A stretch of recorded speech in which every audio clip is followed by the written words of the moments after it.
Inspector गेरीवाल, जो सागर सान्याल को उसी जगह पर छोड़कर अपनी जीप से थाने की तरफ बढ़ रहे थे, वो अभी आधे रास्ते में आए थे। इतने में उन्होंने अचानक से रोहित को एक सुनसान जगह पर बैठा हुआ देखा। रोहित को जब उन्होंने अपनी आंखों से देखा तो उन्हें अपनी आंखों पर यकीन नहीं हुआ। एक पल को तो इंस्पेक्टर गेरीवाल को यही लगा कि उन्हें कोई भ्रम हो रहा है। इंस्पेक्टर गेरीवाल को यही लग रहा था कि आखिर रोहित इस वक्त यहाँ क्या कर रहा है। वो जल्दी से भागकर रोहित के पास पहुंचे और उन्होंने कहा, साहब आप यहाँ पर क्या कर रहे हैं? मगर रोहित अपनी ही धुन में खोया हुआ था। उसने इंस्पेक्टर गेरीवाल की आवाज तक नहीं सुनी थी। ये देखकर इंस्पेक्टर गेरीवाल को बड़ी हैरानी हुई। इंस्पेक्टर गेरीवाल ने रोहित का कंधा पकड़ा और उसे झकझोरते हुए कहा, साहब।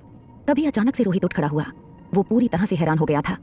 तभी अचानक से इंस्पेक्टर गेरीवाल ने कहा, साहब मैं हूँ इंस्पेक्टर गेरीवाल। इंस्पेक्टर गेरीवाल की आवाज सुन रोहित थोड़ा शांत हुआ और उसने तभी अपना फोन निकाला और टॉर्च की रोशनी में देखा कि उसके सामने खड़ा शख्स कोई और नहीं बल्कि इंस्पेक्टर गेरीवाल ही है। इंस्पेक्टर गेरीवाल को उस वक्त अपने सामने देखकर रोहित नॉर्मल हुआ और उसने कहा, इंस्पेक्टर गेरीवाल कहो क्या बात है, तुम यहाँ इस वक्त? इंस्पेक्टर गेरीवाल ने रोहित की तरफ देखकर कहा, वाह साहब, ये सवाल तो मुझे आपसे पूछना चाहिए और उल्टा आप ये सवाल मुझसे पूछ रहे हैं, कमाल है। इंस्पेक्टर गेरीवाल की बात को सुनते हुए रोहित ने कहा, कुछ नहीं, मैं बस ऐसे ही, मैं कुछ बिजनेस के बारे में सोच रहा था। मगर इंस्पेक्टर को समझ में आ गया था कि रोहित उनसे झूठ बोल रहा है। इंस्पेक्टर गेरीवाल भले ही कैसे भी हों, मगर रोहित के हाव भाव देखकर इस वक्त वो ये जान चुके थे कि जरूर कोई बड़ी बात है जिस कारण से रोहित परेशान है। काफी देर तक सोचने के बाद इंस्पेक्टर गेरीवाल ने कहा, बीवी का मसला है। जैसे ही इंस्पेक्टर गेरीवाल के मुंह से ये निकला, रोहित ने उसकी तरफ देखकर कहा, क्या बकवास कर रहे हो? ये सुनते ही इंस्पेक्टर गेरीवाल हंसने लगे।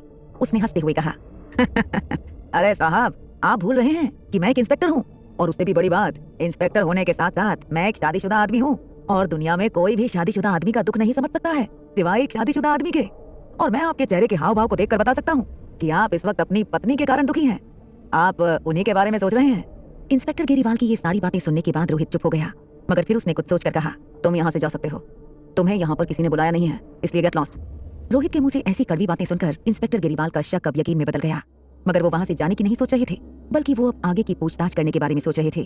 थोड़ी ही देर पहले इंस्पेक्टर गेरीवाल ने अनिका के साथ जिस शख्स को देखा था, उसे तो यही लग रहा था कि जरूर वो शख्स रोहित ही था। मगर अचानक इस वक्त रोहित को अपने सामने देख इंस्पेक्टर गेरीवाल को समझ नहीं आ रहा था कि अगर रोहित यहाँ था तो फिर अनिका के साथ वो शख्स कौन था। लेकिन अब जब इंस्पेक्टर गेरीवाल ने रोहित के हाव भाव देखे तो धीरे धीरे वो सारे कनेक्शन जोड़ने लगे। वो सारे डॉट्स को जोड़कर इस नतीजे पर पहुंचे कि जरूर अनिका रोहित को धोखा दे रही थी। इस कारण से रोहित इस वक्त इतना उदास नजर आ रहा था। यही सब सोचने के बाद इंस्पेक्टर ने रोहित से कहा, वैसे साहब, मेरे पास आपके लिए एक बात है, अगर आप कहें तो आपसे शेयर कर सकता हूँ। तभी रोहित ने झल्लाकर इसका उत्तर दिया, मैंने कहा ना तुम यहाँ से जाओ, मुझे अभी तुमसे कोई बात नहीं करनी, मुझे अकेला छोड़ दो, यहाँ से जाओ वरना फिर ठीक नहीं होगा। इंस्पेक्टर गेरीवाल ने देखा कि रोहित काफी भड़का हुआ नजर आ रहा था। ये देखने के बाद इंस्पेक्टर गेरीवाल ने वहां से जाने का नाटक करते हुए कहा, ठीक है साहब, मैं आपकी बात टाल कैसे सकता हूँ, आप तो जानते ही हैं, आप जो भी कहते हैं, जैसा कहते हैं मैं करता हूँ। मगर आपकी पत्नी से रिलेटेड मुझे कुछ बात करनी थी, लेकिन अगर आप नहीं सुनना चाहते हो तो ठीक है। इतना कहने के बाद इंस्पेक्टर अपनी जीप की तरफ जाने लगे, मगर रोहित ने जैसे ही उसके मुंह से ये सुना तो उसके दोनों कान खड़े हो गए। उसने तुरंत इंस्पेक्टर को रोकते हुए कहा, एक मिनट इंस्पेक्टर गेरीवाल। जैसे ही रोहित ने ये कहा, इंस्पेक्टर गेरीवाल के चेहरे पर एक कुटिल मुस्कान आ गई। इंस्पेक्टर गेरीवाल वहीं पर रुक गए और वो मन ही मन यही सोचने लगे कि उन्होंने जो दाव खेला था वो सही बैठा। अब वो मन ही मन इस बात को लेकर खुश थे कि वो जो पता करना चाह रहे थे वो जल्दी पता चल जाने वाला था और उन्हें ये भी पता चल जाने वाला था कि अनिका के साथ वो दूसरा शख्स रोहित था या नहीं, और अगर रोहित नहीं था तो फिर वो कौन था। ये जानने के लिए इंस्पेक्टर गेरीवाल काफी बेकरार थे। तभी रोहित इंस्पेक्टर गेरीवाल के पास आया और उसकी आंखों में देखते हुए बोला, तुम्हें मेरी बीवी के बारे में क्या बात करनी है? ये सुन इंस्पेक्टर गेरीवाल ने लापरवाही के साथ कहा, अरे छोड़िए साहब, आपका मूड अभी ठीक नहीं है, मैं कल आपसे बात करता हूँ ना। इतना कहने के साथ ही इंस्पेक्टर गेरीवाल जीप में बैठने की कोशिश करने लगे, मगर तभी रोहित ने उसे रोकते हुए कहा, इंस्पेक्टर गेरीवाल, मैंने कहा ना, जो भी बात है मुझे अभी जाननी है इसी वक्त, और तुम वो बात बताए बिना यहाँ से नहीं जा सकते। इंस्पेक्टर गेरीवाल ने जब ये सुना तो उनके चेहरे पर एक मुस्कान आ गई। इंस्पेक्टर गेरीवाल ने रोहित की तरफ देखकर कहा, ठीक है साहब, आप तो जानते ही हैं मैं आपकी बात नहीं टाल सकता। आप एक काम करिए, आप जीप के अंदर बैठ जाइए, हम लोग वहाँ बातें करते हैं, आप इतना तो मान सकते हैं ना। रोहित को इंस्पेक्टर गेरीवाल की बात ठीक लगी। वो जाकर उनकी बगल वाली सीट पर बैठ गया। इसके साथ ही इंस्पेक्टर गेरीवाल ने जीप को स्टार्ट किया और फिर जीप आगे बढ़ा दी। अब रोहित ये जानने के लिए बेकरार था कि आखिर इंस्पेक्टर गेरीवाल उसकी बीवी यानी अनिका के बारे में क्या बात करना चाहता था। एक तरफ जहाँ रोहित ये जानने के लिए बेकरार हो रहा था, तो वहीं दूसरी तरफ तीनों बच्चे अब पूरी तरह से परेशान हो गए थे कि आखिर वो करे तो करे क्या, क्योंकि उनके प्लान का पहला हिस्सा ही फ्लॉप होने के कगार पर था। रोहित उनका फोन ही नहीं उठा रहा था, और अगर रोहित फोन नहीं उठा रहा था तो फिर रिया रोहित से बात नहीं कर पा रही थी। इस कारण से अब आर्यन और अलेक्जेंडर पूरी तरह से सोच में पड़ गए थे कि आखिर उन्हें क्या करना है। मगर तभी उन्होंने सोचा कि हो सकता है कि रोहित कोई काम में फंस गया हो और उसे आने में देर हो जाए। अब अलेक्जेंडर और आर्यन मन ही मन यही सोचने लगे कि रोहित को बिना बताए ही उन्हें चीफ सिक्योरिटी गार्ड से बात करनी चाहिए और उन्हें गुलेरिया हाउस जाना चाहिए। हो सकता है वहां जाने के बाद कुछ पता चल जाए और समय रहते वो तीनों वहां जाकर वापस आ जाएं और तब तक रोहित वापस न लौट कर आया हो।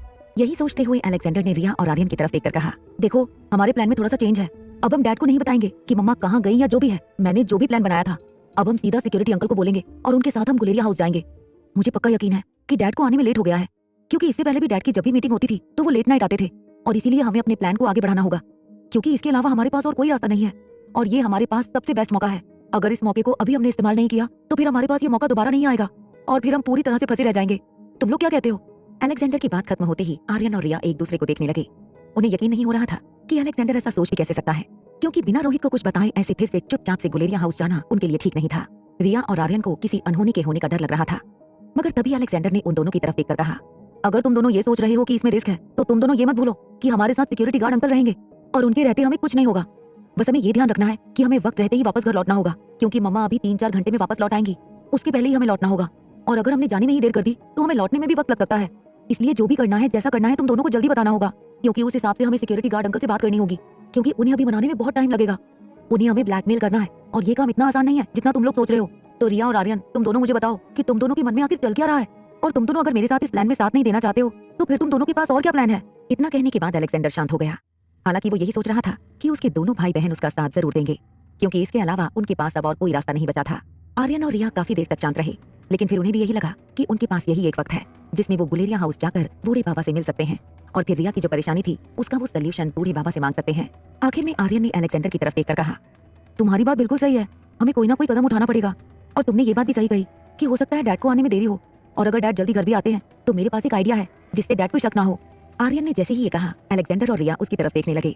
दोनों अभी आर्यन को देख ही रहे थे। इतने में आर्यन ने उनको बताया, अगर हम सिक्योरिटी गार्ड अंकल को ब्लैकमेल कर ही रहे हैं तो फिर हम उन्हें ये भी कह देंगे कि अगर मान लो ऐसा होता है कि डैड हमारे घर पहुंचने से पहले ही घर पहुंच जाते हैं और वो हमें ढूंढने के लिए परेशान हो जाते हैं, तो जब वो हमें कॉल करेंगे तब हमारी तरफ से सिक्योरिटी गार्ड अंकल बोल देंगे कि हम उनके साथ बाहर आए हैं, और हम भी ये बात डैड को बोल देंगे और उन्हें कन्विंस कर लेंगे। ये बात इस तरह से कहेंगे कि डैड ना हम पर गुस्सा करें और ना ही सिक्योरिटी गार्ड अंकल पर, क्योंकि डैड को सिक्योरिटी गार्ड अंकल पर बहुत ज्यादा भरोसा है, तो इसलिए हमें पहले सिक्योरिटी गार्ड अंकल को मनाना होगा।